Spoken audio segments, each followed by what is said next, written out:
Hello guys, welcome to tech academy. तो आज हम करने जा रहे हैं motion in a straight line physics का चैप्टर नंबर 3। तो बिना आपका टाइम वेस्ट कर शुरू करते हैं आज उसका लेक्चर नंबर 1। देखिए, motion in a straight line में हम क्या पढ़ते हैं, इसका नाम होता है दूसरा काइनेमेटिक्स। काइनेमेटिक्स का मतलब क्या है? काइन का मतलब है मोशन, मोशन जो होता है, मैटिक्स का मतलब होता है मैथ। मतलब मोशन की मैथमेटिक्स की स्टडी करते हैं कि क्या स्पीड थी, कितना डिस्टेंस था।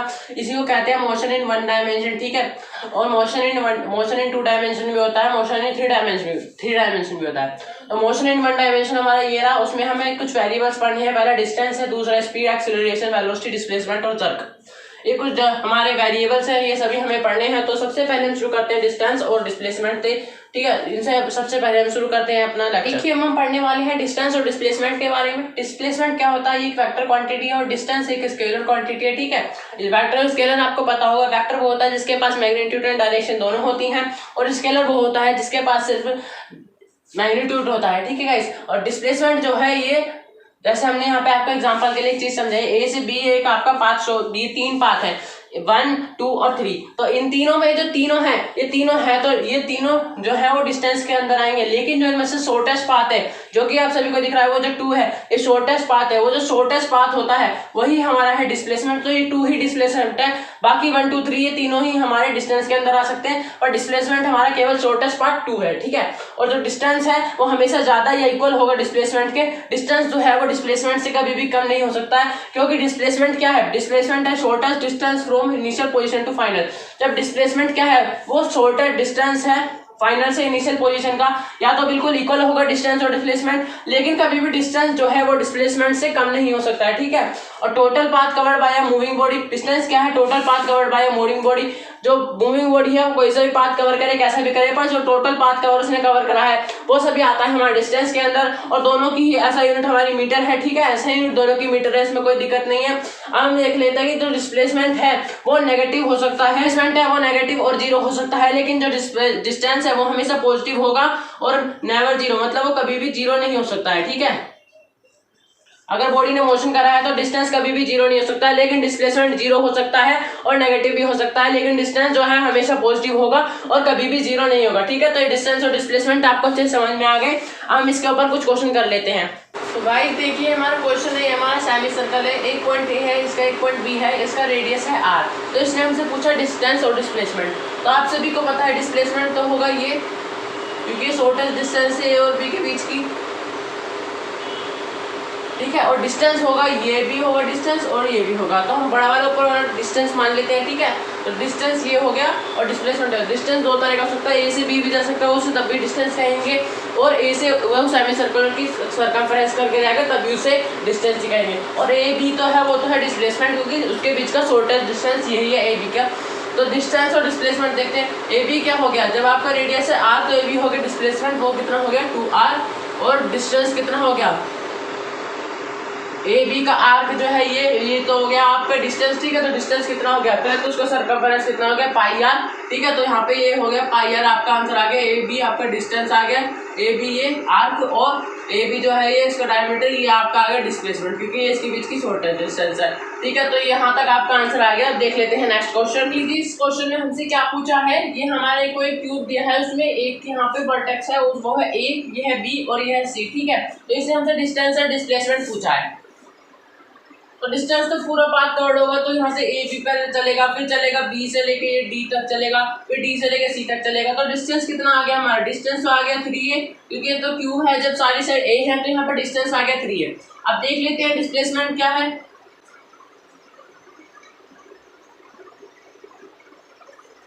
डिस्प्लेसमेंट ए जो इसके बीच का डायगोनल है, क्योंकि सीधा सीधा अगर डायगोनल पे चलेगा तो वो ए से सी जल्दी पहुंच जाएगा, ना उससे पहले बी जाना पड़ेगा ना फिर डी जाना पड़ेगा। तो क्यूब का डायगोनल क्या होता है, आप सभी को पता है, क्यूब का डायगोनल होता है √3a। क्यूब का डायगोनल होता है √3a। तो इस तरह से हमारे इस केस में डिस्प्लेसमेंट आ गया √3 और डिस्टेंस आ गया जो उसने पूरा पार्ट कवर करा, ए से लेके बी, बी से लेके डी और डी से लेके सी, ठीक है। और ए सी क्या है हमारा, जो उसने डिस्प्लेसमेंट करा shortest path between A and C, ठीक है। क्वेश्चन हमारे ये है कि हमारे पास एक सर्कल है, उसमें हमारे पॉइंट ए है, उसमें हमारे पॉइंट बी है, ठीक है। तो इन दोनों के से अगर हम सेंटर को जोड़े इन दोनों से तो हमारा एंगल बन रहा है 120। तो हमसे इसमें डिस्प्लेसमेंट पूछा है ए और बी के बीच का। तो आप सभी को पता है डिस्प्लेसमेंट होगा शॉर्टेस्ट पाथ, तो ऐसे नहीं जाएगा, वो सीधा जाएगा ए से बी की तरफ जाएगा। तो ये कोड बन गई, कोड की सर्कल की कोड का फॉर्मूला होता है 2r sin θ/2, उसकी लेंथ निकालेगा। तो ठीक है, ये होता है फॉर्मूला सर्कल की कोड निकालने का। तो एक तरह की कोड बन गई, आपने क्लास 10 में पढ़ा होगा। तो यहाँ पे हमने एंगल रख दिया 120/2 हमने एंगल रख दिया। तो यहाँ पे आगे 2r sin 60 वाली होती है √3/2। तो 2 से 2 हमारे कैंसिल हो गए। यहाँ के बचा ए बी जो डिस्प्लेसमेंट था r/3। ठीक है, तो यहाँ तक आपका खत्म होता है। अब हम करेंगे स्पीड एंड वेलोसिटी। मैंने आपको बता रहा हूँ कि स्पीड जो होती है वो क्या होता है, rate of distance travel by body. एक बॉडी जितना डिस्टेंस ट्रैवल करती है उसका अगर हम रेट निकालते हैं, रेट का मतलब होता है उसे अगर हम टाइम से डिवाइड करते हैं, डिस्टेंस जितना एक बॉडी ट्रैवल करती है तो हमारी उस बॉडी की स्पीड निकल जाएगी। अगर हम उसकी वेलोसिटी निकाल ले तो उसका जो डिस्प्लेसमेंट है उसको अगर हम टाइम से डिवाइड करते हैं तो हमारा निकल जाएगा वेलोसिटी। और जो वेलोसिटी है वो एक वेक्टर क्वांटिटी है, जो स्पीड है वो एक स्केलर क्वांटिटी है। और स्पीड का फॉर्मूला होता है डिस्टेंस अपॉन टाइम, क्योंकि मैंने बताया था उसके जो उसने डिस्टेंस ट्रैवल करो उसे टाइम से डिवाइड कर दीजिए। और इसकी वेलोसिटी का फॉर्मूला होता है डिस्प्लेसमेंट अपॉन टाइम, क्योंकि इसके डेफिनेशन में ही है रेट ऑफ डिस्प्लेसमेंट होता है डिस्प्लेसमेंट को अगर हम टाइम से डिवाइड करते हैं। ठीक है, और दोनों की है ऐसा यूनिट है मीटर पर सेकंड। ठीक, और जो स्पीड है वो कभी भी नेगेटिव नहीं हो सकती, स्पीड ऑलवेज पॉजिटिव है। नेगेटिव, पॉजिटिव और जीरो इन तीनों में से कोई भी हो सकते हैं, लेकिन जो स्पीड है वो हमेशा पॉजिटिव ही रहेगी। ठीक है, स्पीड जो होती है वो हमारी दो तरह की होती है, एवरेज स्पीड और इंस्टेंटेनियस स्पीड। इसी तरह से वेलोसिटी की दो तरह की होती है, एवरेज वेलोसिटी, इंस्टेंटेनियस वेलोसिटी। ठीक है, तो देख लेते हैं एवरेज वेलोसिटी और एवरेज स्पीड क्या होती है। एवरेज स्पीड होती है total distance upon total time, इसका एवरेज निकालना होता है हमें, जितना हमने डिस्टेंस ट्रेवल करा है बॉडी से और उसमें कितना टाइम लगा है टोटल। ठीक है, वो होता है हमारी एवरेज स्पीड। एवरेज वेलोसिटी क्या होती है, total displacement upon total time, मतलब जितना हमने डिस्प्लेसमेंट कवर करा है एक बॉडी से और उसे कवर करने में जितना टाइम लगा है। और एवरेज स्पीड जो है वो कभी भी छोटी नहीं हो सकती है एवरेज वेलोसिटी से। एवरेज स्पीड हमेशा ग्रेटर देन और इक्वल टू होगी एवरेज वेलोसिटी के, मतलब एवरेज वेलोसिटी कभी भी बड़ी नहीं हो सकती है और एवरेज स्पीड कभी भी छोटी नहीं हो सकती, दोनों एक ही बात है। ठीक है, तो average speed is greater than और इक्वल टू एवरेज वेलोसिटी। ये आपको जिनकी बीच की इक्वेशन है ये आपको पता होनी चाहिए।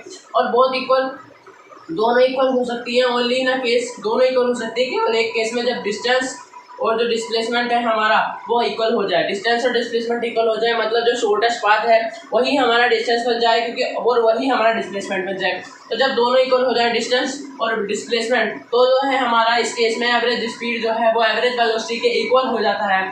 अब इसके ऊपर क्वेश्चन कर लेते हैं। एवरेज की क्वेश्चन क्या रहा है, इस क्वेश्चन में पूछा है एक बॉय है वो चलता है 3 मीटर ईस्ट 2 सेकंड टाइम लेके, और 2 मीटर वेस्ट चलता है वो 3 सेकंड टाइम लेके। तो हमें फाइंड करके बताना है average speed and average velocity. तो हम मान लेते हैं इसे ईस्ट है, ये मान लेते हैं हमारा वेस्ट है। तो ठीक है, वो पहले जा रहा है ईस्ट से हमारा वेस्ट की तरफ। ठीक है, ईस्ट से वेस्ट की तरफ जा रहा है। तो यहाँ से ये मान लेते हैं 3 मीटर ये चला गया 2 सेकंड में। पहले वो यहाँ से यहाँ गया, उसके बाद वो यहाँ से आया 2 मीटर पर। तो मान लेते हैं यहाँ तक हो गए इसके 2 मीटर, यहाँ तक हो गए 2 मीटर, वो आया 3 सेकंड में। तो अब आप देखिए डिस्टेंस और डिस्प्लेसमेंट कितना हुआ। मैं आपको बताता हूँ, ये मान लिया हमने ए। ठीक, तो डिस्प्लेसमेंट हो, मैं आपको सबसे पहले बताता हूँ डिस्प्लेसमेंट क्या हुआ। इनिशियल और फाइनल पोजीशन के बीच में आपका डिस्टेंस कितना है, वो तो है आपका 1 ही मीटर। तो आप पहले वहाँ तक गए, फिर वहाँ से 2 मीटर लौट के आए, उससे हमें कोई मतलब नहीं है। अगर आपका जो इनिशियल और फाइनल के बीच का डिस्टेंस है वही आपका होता है डिस्प्लेसमेंट। तो इनिशियल आपका ये ई पॉइंट है, फाइनल आपका ए पॉइंट है। तो इसके बीच में डिस्टेंस कितना है, 3 चला था पहले पूरा, फिर 2 में से माइनस हो गया। तो कितना बचा, 3 - 2, टोटल कितना होता है डिस्प्लेसमेंट टोटल बचा 1 मीटर। और डिस्टेंस क्या होता है, जितना उसने सारा चला वो होता है डिस्टेंस। तो डिस्टेंस हो गया 3 + 2, तो डिस्टेंस तो हो गया 5 मीटर और डिस्प्लेसमेंट हो गया 1 मीटर। लीजिए एवरेज स्पीड और एवरेज वेलोसिटी में क्या निकलेगा। एवरेज स्पीड होता है total distance upon total time. Total distance है हमारा 5 मीटर और टोटल टाइम भी हमें लगा 5, 3 + 2 5 ही तो लगा। ठीक है, तो ये कट के आ गया हमारा 1 मीटर पर सेकेंड।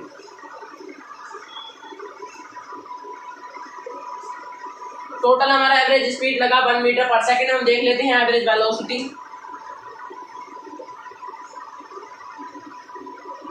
टोटल डिस्प्लेसमेंट है हमारा 1 मीटर, तो 1 मीटर हमने रख दिया और उसमें हमारा टाइम कितना लगा, टाइम तो इसमें भी हमें लगा 5 सेकेंड लगे टाइम। तो यहाँ पे कितना आ गया 0.2 मीटर पर सेकेंड आ गई हमारी एवरेज वेलोसिटी। तो देखिए क्वेश्चन देखिए हमारा क्या है, ए से एक पॉइंट है, एक पॉइंट बी है, दोनों के बीच का डिस्टेंस है डी।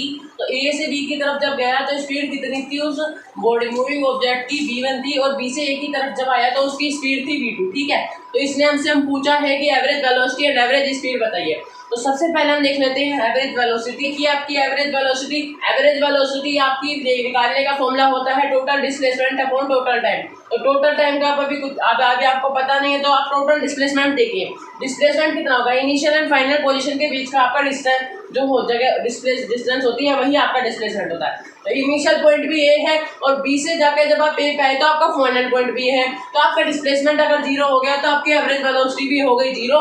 टाइम का इस टाइम आपको मतलब नहीं कि जब हमारा डिस्प्लेसमेंट ही जीरो हो गया तो एवरेज वेलोसिटी हो गई हमारी जीरो। अब हम देख लेते हैं हमारी average speed time. Total distance आपका डी एक बार गया, एक बार डी से आया, ठीक है। तो टोटल डिस्टेंस हो गया डी प्लस डी, और टाइम हमें जाने में लगा, मान लिया हमने t1, और आने में लगा टाइम मान लिया t2।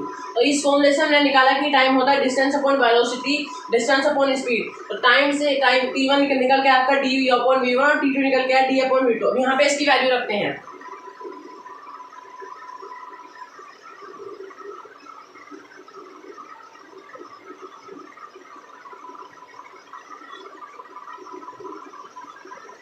तो देखिए यहाँ से हमारा d जो है वो कॉमन आ गया, तो यहाँ से d कॉमन आ गया, बाहर निकल गया, अंदर क्या बचा 1/v1 अपॉन 1/v2, ठीक है। तो d से d तो हमारा हो गया कैंसिल। अब यहाँ पे देखते हैं हमारा क्या आंसर आ रहा है।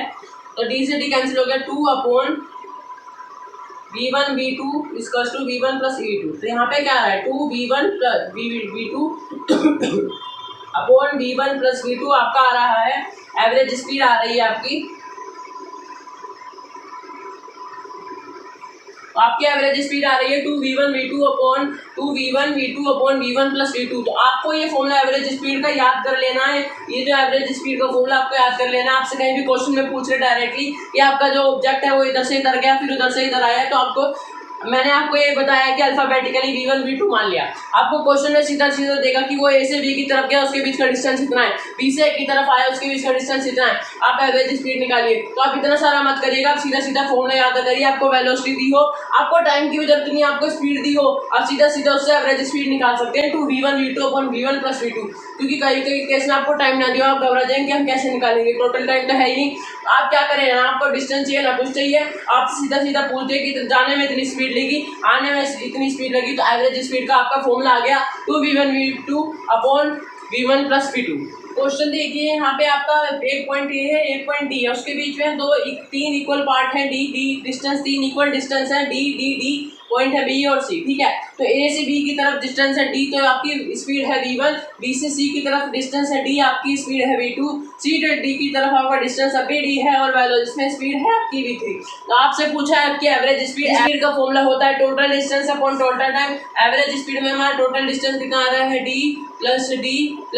अब आप टोटल टाइम क्या निकालेंगे, आप मान लीजिए कि हमारा ए से बी की तरफ जो टाइम लगा वो होगा t1, बी से सी की तरफ जो टाइम लगा वो होगा t2, और सी से डी की तरफ जो टाइम लगा वो हो गया t3। अब पिछले वाले केस की तरह ही हम t के फॉर्मूले को हम वैसे d अपॉन v1 में कन्वर्ट कर देंगे। तो यहाँ पे तो हो गया 3d, ठीक है, और यहाँ से हमारा d कॉमन निकलता है, तो हमने क्या कर दिया d upon v1 plus 1/v2 plus 1/v3, ठीक है। यहाँ हो गया, और d से d हमारा कैंसिल, तो यहाँ पे हमारा क्या बचा 3 upon v2 v3 plus v1 v3 plus v2 v1 upon v1 v2 v3, ठीक है। तो यहाँ पे हमारा ये बचा टोटल। हम देखते हैं, अब हम देखते हैं कि इसे ऊपर भेज देंगे। अगर ये ऊपर चला गया तो यहाँ पे क्या बचा v1 v2 v3। तो आपका यहाँ पे टोटल फॉर्मूला क्या है 3v1 v2 v3 upon v2 v3 v1 v3 and v2 v1, ये आपका आया एवरेज स्पीड का फॉर्मूला। तो ये आपका आया एवरेज स्पीड का formula 3v1 v2 v3 upon v2 v3 plus v1 v3 plus v2 v1। ये आपका आ गया एवरेज स्पीड का फॉर्मूला जब आप गए ए से डी की तरफ और बीच में हमारे तीन इक्वल डिस्टेंस पड़ रहे थे। इसी तरह से क्वेश्चन पूछ लिया जाए तो आप बी के टर्म में याद रखिएगा, आपका एवरेज स्पीड निकालनी है, आपको वेलोसिटी दी होगी इसमें इतनी, इसमें इतनी, इसमें इतनी। आपको कोई डिस्टेंस करके दिया, आपको डिस्टेंस ना दे उससे कोई दिक्कत नहीं, आपको डिस्टेंस का आपको पता कर जाता है। तो आप ऐसे फॉर्मूले याद रखिए, इसलिए मैं आपको वेरिएबल की फॉर्म में बता रहा हूँ। इस क्वेश्चन में अब हमें क्वेश्चन दिया है एक मैन कवर्स अ डिस्टेंस, एक आदमी है वो डिस्टेंस कवर करता है स्पीड v1 एंड v2 से, लेकिन उस टाइम में उसका इक्वल टाइम लगता है दोनों को कवर करने में। तो हमसे इसने एवरेज स्पीड पूछी है। तो आप ये मान लीजिए पॉइंट ए है, ये पॉइंट बी है, ठीक है। तो इसे यहाँ तक जाने में लगती है v1 वेलोसिटी, यहाँ से यहाँ तक जाने में लगती है v2 वेलोसिटी, सी से बी तक, ठीक है। तो लेकिन दोनों में टाइम तो टी और टी हमने सेम टाइम कवर कर रहा है, तो टाइम सेम मान लिया, ठीक है। अब इसने हमसे पूछा है एवरेज स्पीड हम निकालेंगे। एवरेज स्पीड यहाँ पे v1t हो जाएगा डिस्टेंस, और यहाँ पे हो जाएगा v2t जिस टाइम, और टोटल टाइम कितना आ रहा है हमारा 2t। तो यहाँ से हमारा t जो है वो सारा कॉमन ले कट जाएगा, तो यहाँ पे क्या बचेगा v1/v2/2। यहाँ पे हमारी एवरेज स्पीड क्या आ रही है v1 + v2/2, ठीक है। तो ये वही वाला केस हो गया जब हम असल में एवरेज निकालते हैं किसी भी चीज का, तो /2 कर देते हैं, दो चीज होती है। तो इसी तरह से एवरेज निकला है। जब इस तरह से बहुत बच्चे करने लगते हैं कि जब इसे जब भी करेंगे जब जो हमारा टाइम सेम हो किसी भी दो चीज़ को कवर करने में। अगर हमारा टाइम सेम ना हो तो डिस्टेंस सेम हो, जो भी सेम हो, मैंने आपको पहले केस में बता दिया कि किस तरह से सेम होगा। लेकिन अगर हमारा टाइम सेम है तो हम इस तरह से निकाल सकते हैं v1 + v2/2। देखिए इंस्टेंटेनियस वेलोसिटी क्या होती है। इंस्टेंटेनियस वेलोसिटी होती है टाइम शुड बी, इसमें जो टाइम है वो बहुत छोटा होता है, डेल्टा टी, इसको हम टेंड्स टू 0 मतलब 0 के करीब मान लेते हैं, मतलब 0.1 0.001 इस तरह से बहुत ज़्यादा छोटा होता है। तो जब हमारा टाइम इतना छोटा होगा तो उसमें जो स्मॉल डिस्टेंस, इसमें जो डिस्प्लेसमेंट है वो भी स्मॉल होगा, ठीक है। वेलोसिटी की बात हो रही है तो इसमें जो डिस्प्लेसमेंट है वो भी बहुत स्मॉल होगा। तो स्मॉल के केस में हम डेल्टा यूज़ करते हैं, फिर ds/dt यूज़ करते हैं।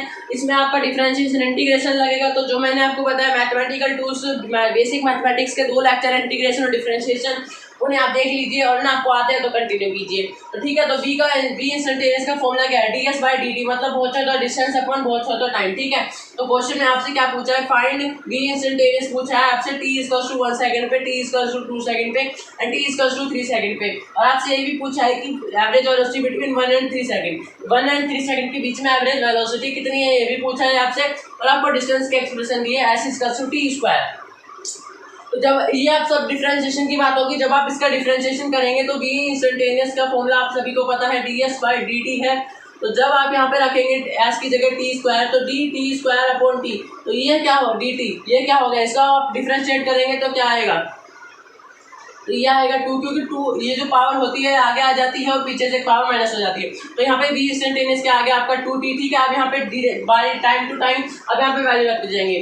अब v1 मतलब हमारा v टाइम 1 सेकंड के लिए, 1 सेकंड वाला हम क्या रख रहे हैं 2 × 1, यहाँ पे क्या आ रहा है 2 मीटर/सेकंड। अब देखते हैं 2 सेकंड वाले के क्या करेंगे, 2 × 2 यहाँ पे क्या आ रहा है 4 मीटर/सेकंड। अब v3 वाला देखिए 3 सेकंड के लिए क्या आ रहा है 2 × 3, यहाँ पे आ रहा है 6 मीटर/सेकंड, ठीक है। तो यहाँ पे आ गया 2 मीटर/सेकंड, 4 मीटर/सेकंड एंड 6 मीटर/सेकंड। तो इसने आपसे v एवरेज पूछा है। v एवरेज निकालने का इसमें क्या केस, इसमें क्या तरीका है v एवरेज निकालने का, मतलब वेलोसिटी एवरेज निकालने का, जब आपको इंस्टेंटेनियस के ऐसे केस में पूछा हो, मतलब जहाँ पे आपका फाइनल पोजीशन जहाँ पे उसकी पूछी है माइनस इनिशियल पोजीशन, आपसे पूछा है 1 सेकंड एंड 3 सेकंड के बीच में, तो आप s3 - s1 कर दीजिए और t3 - t1 कर दीजिए, ठीक है। s3 - s1 कैसे होगा, s3 क्या है आपका, s3 है आप ये वाली क्वेश्चन आपके पास है तो आप यहाँ पे 3 रख दीजिए, 3² 9, तो s3 हो गया आपका 9। और s1 क्या है, आप यहाँ पे 1 रख दीजिए तो s1 हो गया 1, 9 - 1/t3 - t1। t3 क्या है आपका, t3 मतलब 3 सेकंड है और t1 है 1 सेकंड। तो यहाँ पे क्या आ गया 8/2। तो टोटल आपकी एवरेज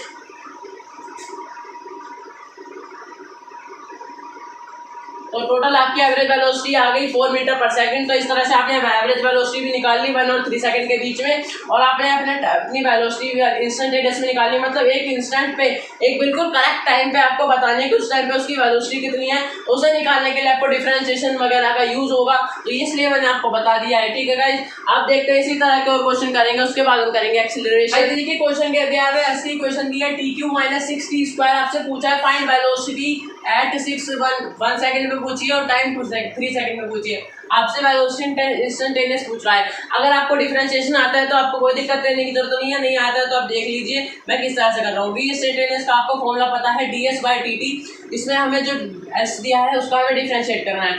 s क्या दिया है हमें t³ - 6t² अपॉन हमें dt के रिस्पेक्ट में हमें डिफरेंशिएट करना है। तो जब हमें डिफरेंशिएट करते हैं तो हम t को अलग डिफरेंशिएट करेंगे और 6t² को अलग डिफरेंशिएट करेंगे।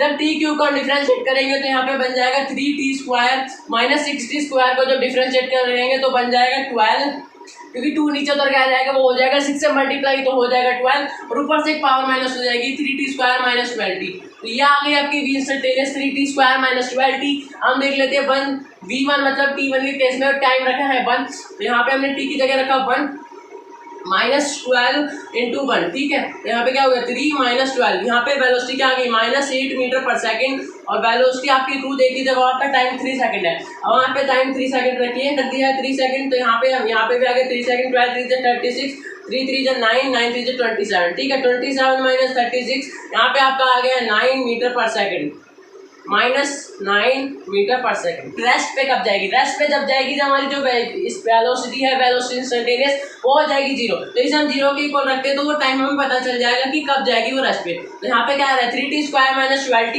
तो यहाँ से हम ये t जो है वो कॉमन ले लेते हैं। t 0 होगा जब हमारा जो अगर एक बार हमारा t 0 हो गया, क्योंकि यहाँ पे t के इक्वल 0 है, तो अगर एक बार हमारा t 0 हो गया तो वेलोसिटी इंस्टेंटेनियस जो है वो 0 हो जाएगी, क्योंकि इन सबके अगर आप 0 रख के देखेंगे तो वेलोसिटी इंस्टेंटेनियस आपकी 0 आ रही है। और अब दूसरा केस देखिए, अगर 3t - 12 0 हो गया तब आपका आ सकती है वेलोसिटी 0। यहाँ पे t निकाल के देखिए, t क्या आ रहा है 3t = 12, तो t = जब आपका 4 होगा, t = जब आपका 4 सेकंड होगा तब भी आपकी वेलोसिटी जो है वो 0 होगी, और t = जब आपका 0 सेकंड होगा, जब आपका टाइम 0 होगा तब भी जो आपकी वेलोसिटी है वो 0 होगी वेलोसिटी, ठीक है।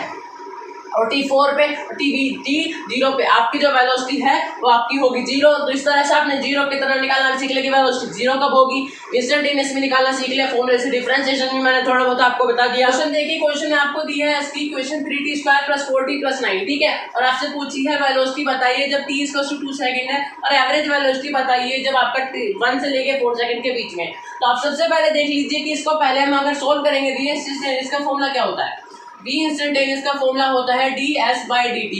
अब उसमें हम ds रखेंगे, s की वैल्यू रखेंगे 3t² + 4t + 9, ठीक है। 4t + 9 हमने वैल्यू रख दी, इसको डिफरेंशिएट करा dt के रिस्पेक्ट में, ठीक है। dt के रिस्पेक्ट में हमने इसको डिफरेंशिएट करा, तो सबसे पहले ये जान लीजिए कि कांस्टेंट जो होता है कोई भी, जो उसकी डिफरेंशिएशन होता है वो 0 होता है। तो 9 तो सीधा सीधा खत्म, क्योंकि कांस्टेंट है इसका डिफरेंशिएशन 0। तो 3t² के केस में देखिए 2 नीचे उतर के आ जाएगा, तो 2 × 3 हो जाएगा 6t, यहाँ पे पावर कम हो जाएगी 6t, और यहाँ पे जो यहाँ से अगर हम t की पावर है 1 को नीचे उतार के लग जाएंगे 4 ही होएगा, और t की पावर 1 थी उसमें से हमने 1 माइनस कर दिया, तो क्या बचा सीधा 4 बचा, ठीक। तो 6t + 4 आपका आ रहा है v इंस्टेंटेनियस। अब हमें निकालिए v 2 सेकंड पे, तो v 2 सेकंड पे देखिए 6 × 2 रख देंगे +4, ठीक है। तो 6 × 2 हो जाएगा 12, 12 + 4 हो जाएगा 16 मीटर पर सेकंड आएगी 1 से लेके 4 सेकंड के बीच में। तो आप सबसे पहले निकाल लीजिए S1 पे कितना है, S1 कैसे निकलेगा, 3 की जगह 1 रखिए, 3 जो इक्वेशन है इसमें आप पहले इनकी वैल्यू रखिए, टाइम 1 रखिए और टाइम 4 रखिए। तो टाइम 1 क्या होगा 3 × 1 का स्क्वायर + 4 × 1 + 9, तो यहाँ पे कितना आ रहा है 3 + 4 + 9, तो यहाँ पे आ रहा है आपका 16। उसके बाद देखिए आप S4 रखा आपने t की जगह, ठीक है। तो 3 × 4 का स्क्वायर + 4 × 4 + 9, ठीक है। तो यहाँ पे टोटल क्या आ रहा है 9 + 16, 16 + 9 कितना होगा, S4 कितना आ गया 73। वेलोसिटी एवरेज निकालने का फॉर्मूला होता है S4 - S1 / T4 - T1, तो क्या है 16 मीटर और S4 क्या है 73। तो अब इसके वेलोसिटी एवरेज निकाल के क्या है 57/3 आ रहा है, 57/3 क्या होता है 19 मीटर पर सेकंड। तो आपका वेलोसिटी एवरेज आ गया 19 मीटर पर सेकंड। देखिए आपको एक्सीलरेशन बता रहा हूँ, एक्सीलरेशन क्या होता है rate of change of velocity, velocity का रेट ऑफ चेंज होता है हमारा एक्सीलरेशन। ये जो है एक वेक्टर क्वांटिटी है, तो इसको हमने रिप्रेजेंट कैसे करा है, एक्सीलरेशन वेक्टर = v2 - v1, मतलब वेलोसिटी का डिफरेंस अपॉन डेल्टा t मतलब टाइम उसका, ठीक है। और ऐसा यूनिट क्या होती है इसकी मीटर पर सेकंड स्क्वायर की, वेलोसिटी क्या होती है मीटर पर सेकंड और टाइम क्या होती है सेकंड, तो ये क्या होगी मीटर पर सेकंड स्क्वायर, इसकी ऐसा यूनिट होती है। और देख लीजिए एक्सीलरेशन भी इंस्टेंटेनियस होता है, मतलब एक बिल्कुल करेक्ट टाइम पे आप एक्सीलरेशन नहीं निकाल सकते हैं जब आप dv/dt करेंगे, मतलब जो आपने वेलोसिटी अब तक पढ़ रहे कि वेलोसिटी क्या होती है ds/dt उसका डिफरेंशिएशन, लेकिन एक्सीलरेशन क्या होता है dv/dt उसका भी डिफरेंशिएशन होता है वेलोसिटी का भी, ठीक है। इसी तरह से हम कह सकते हैं st ग्राफ स्लोप जो होता है वो वेलोसिटी का होता है। तो ग्राफ और ग्राफ जो मैं आपको ये तो है मैं आपको बाद में नेक्स्ट लेक्चर में पढ़ाऊंगा, लेकिन जो st ग्राफ होता है मतलब डिस्टेंस और टाइम का जो ग्राफ होता है उसमें जो स्लोप बनता है वो होता है वेलोसिटी और जो vt ग्राफ होता है वेलोसिटी और टाइम का ग्राफ जो बनता है उसमें जो स्लोप बनता है वो होता है हमारा एक्सीलरेशन। ठीक है, तो इस तरह से हमें क्वेश्चन दिया है v = 2t² + 4t। इसमें हमसे पूछा था फाइंड एक्सीलरेशन है 3 सेकंड। 3 सेकंड में आप एक्सीलरेशन बताइए। तो हमने फॉर्मूला पता है dv/dt, इसमें हमने रखा पिछली बार की तरह, हमने कहा इसको डिफरेंशिएट, तो हमारा एक्सीलरेशन क्या निकल गया 4t + 4। अब 3 सेकंड पे निकालना तो हमने क्या करा, t की जगह रख दिया 3, 4 × 3 + 4, हमारा एक्सीलरेशन क्या आ गया 3 सेकंड पे 16 मीटर/सेकंड आ गया एक्सीलरेशन। इसी तरह से होता है एक्सीलरेशन के क्वेश्चन। आज के लेक्चर को ये एंड करते हैं, मिलेंगे नेक्स्ट लेक्चर में। आपने मेरे चैनल को अब तक सब्सक्राइब नहीं कराया तो सब्सक्राइब कर लीजिए, अपने फ्रेंड के साथ इस वीडियो को शेयर करना ना भूलिए, इस वीडियो को लाइक जरूर कर लीजिए। तो गाइस इस लेक्चर में हमने पढ़ा एक्सीलरेशन के ऊपर, एक क्वेश्चन कराया है, एक्सीलरेशन तक पढ़ लिया। इसके बाद हम नेक्स्ट लेक्चर में कंटिन्यू करेंगे, इसी के ऊपर एक्सीलरेशन के क्वेश्चन करेंगे पहले, उसके बाद अपने चैप्टर कंटिन्यू करेंगे। मैं थंबनेल में लगा दूंगा, आप देख के वीडियो देख सकते हैं। आपने अब तक डिफरेंशिएशन और इंटीग्रेशन की वीडियो नहीं देखी है तो उसे देख लीजिए, क्योंकि आने वाली फिजिक्स में उसका बहुत ज़्यादा यूज होने वाला है। मैंने आपको वो वीडियो बना के दे रखी है तो उसे देख लीजिए। ओके गाइस, मिलते हैं नेक्स्ट लेक्चर में, तब तक के लिए बाय बाय।